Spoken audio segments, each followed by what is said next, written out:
AP liquor కుంభకోణం కేసులో Vijayasai Reddy ED విచారణ ముగిసింది. లిక్కర్ కేసు ముడుపుల వ్యవహారంలో విజయసాయిరెడ్డిని ఈడీ 7.5 గంటల పాటు ప్రశ్నించింది. మద్యం కుంభకోణం కేసుతో తనకు సంబంధం లేదన్నారు విజయసాయిరెడ్డి. తాను ఎవరి పేర్లు చెప్పలేదన్నారు.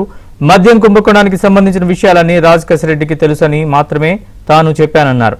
లిక్కర్ స్కామ్ కేసులో రాజ్ కసిరెడ్డినే కర్త కర్మ క్రియ అని విజయసాయిరెడ్డి తెలిపారు.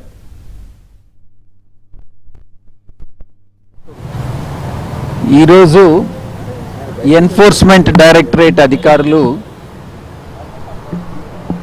నన్ను సమ్మన్ చేసి గతంలో ఇంట్లో సెర్చ్ చేసినప్పుడు నా యొక్క మొబైల్ ఫోన్ని సీజ్ చేయడం జరిగింది.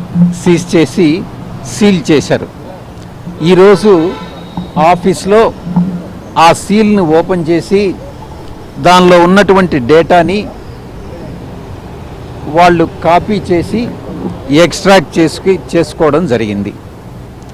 అంతే తప్ప ఈరోజు క్వశ్చనింగ్ కానీ మరి ఏ ఇతర కార్యక్రమం కానీ జరగలేదు అని ఈ సందర్భంగా తెలియజేసుకుంటున్నాను.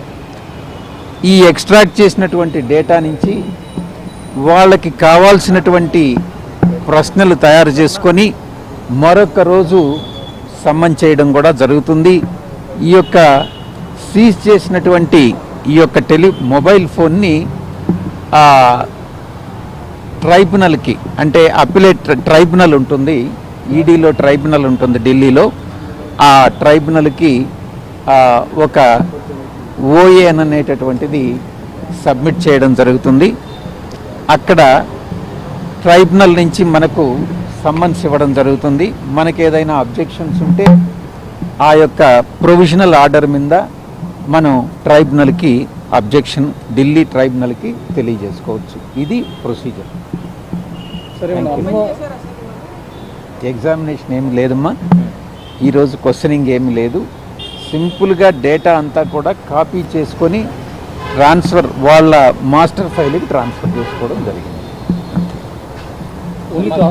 ఓన్లీ ట్రాన్స్ఫర్ చేసుకోవడం తప్ప అందులో దాంట్లో ఏముంటుంది?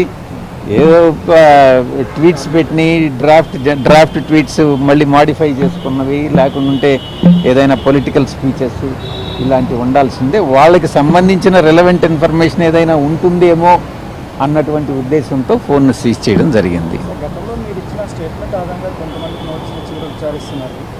వాళ్ళేమో మాకు సంబంధం లేదు, కావాలి మా పేరు చెప్పారని వాళ్ళు అంటారు. నేను ఎవరి పేరు చెప్పలేదు, నేను చెప్పను కూడా. నేను చెప్పిందంతా ఒక్కటే ఒక మాట. రాజ్ కసిరెడ్డి అనే వ్యక్తి ఈ యొక్క లిక్కర్ స్కామ్కు కర్త కర్మ క్రియ అని చెప్పాను. ఆ రోజు చెప్తాను, ఇప్పుడు చెప్తాను, ఇంకే రోజైనా చెప్తాను. నేను ఇంకా ఎవరి పేర్లు చెప్పలేదు, నాకు తెలియని కూడా తెలియదు. సార్, మీరు అంటే ఈ సమావేశాలు అంటే లిక్కర్ పాలసీ రూపకల్పనలో నా కన్సర్న్లోనే ఒక 3 times జరిగిందన్నారు. ఆ సమయంలో ఏమేమి జరిగింది, ఎవరెవరు ఉన్నారు అనేటువంటి పాత్రకు సంబంధించి ఏమన్నా? లిక్కర్ పాలసీ ఫ్రేమ్ చేసిన తర్వాత ఆ మీటింగ్ ఏదైతే ఉందో అది జరిగింది. నేను కూడా మీ యొక్క దీనిలో మీడియాలో ఎంటర్ కావాలనుకుంటున్నా. అలాంటప్పుడు నన్నెందుకు ఈరోజు మళ్ళీ మిమ్మల్ని మీడియానే దూషించేటట్టు చేస్తే నన్ను నేను దూషించుకున్నట్టు అవుతుంది. అంటే ఈ లిక్కర్ స్కామ్లో ఇప్పటి వరకు మీరు ఒక్కరు మాత్రమే ఫెయిర్గా ఏం జరిగిందని చెప్తున్నారు, మిగిలిన వాళ్ళు మాకు సంబంధం లేదని కానీ లేకుంటే మమ్మల్ని ఇరికిచ్చారని చెప్తున్నారు. కానీ మీ విషయంలో మాత్రమే ఇటు వైసీపీ వాళ్ళు కూడా కొంత క్వశ్చన్ చేస్తున్నటువంటి టార్గెట్ చేసి సోషల్ మీడియాలో ట్రోల్ చేస్తున్నారు. ఎవరు ఏం టార్గెట్ చేసి ఏం ట్రోల్ చేసుకున్నా నేను భయపడేటటువంటి వ్యక్తిని కాదు. భగవంతుడికి తెలుసు. ఆ వెంకటేశ్వర స్వామి సాక్షిగా నేను ఒక్కటే చెప్తా, నేను తప్పు చెయ్యలేదు. లిక్కర్ స్కామ్లో నాకు సంబంధం లేదు. నేను ఎవరి పేర్లు చెప్పలేదు. దీనికంతా రాజ్ కసిరెడ్డి అనేటటువంటి వ్యక్తి మాత్రమే ఏం జరిగింది, ఎలా జరిగింది అన్నటువంటిది చెప్పగలడు అన్నటువంటి విషయాన్ని మాత్రమే నేను అటు సిట్ అధికారులకు కానీ ఈడీ అధికారులకు కానీ చెప్పడం జరిగింది. సార్, మీ పాత్ర లేదంటున్నారు, కానీ ఏపీ ప్రభుత్వం ఏమో మిమ్మల్ని నిందితులుగా చేర్చారు ఆ కేసులో. చంద్రబాబు నాయుడు గారి ప్రభుత్వం కూడా ఒక ప్రభుత్వమేనా? ప్రభుత్వం అంటే సార్వభౌమాధికారం కలిగినటువంటి ఒక గవర్నమెంట్ని ప్రభుత్వం అంటారు. అది ఒక కుటుంబ పాలనలో నడుస్తూ ఉంది. ఆయన కుమారుడు లోకేష్. ఈరోజు ప్రభుత్వం అన్నది ఎక్కడైనా ఉందా?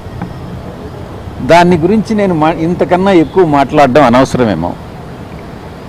Thank you.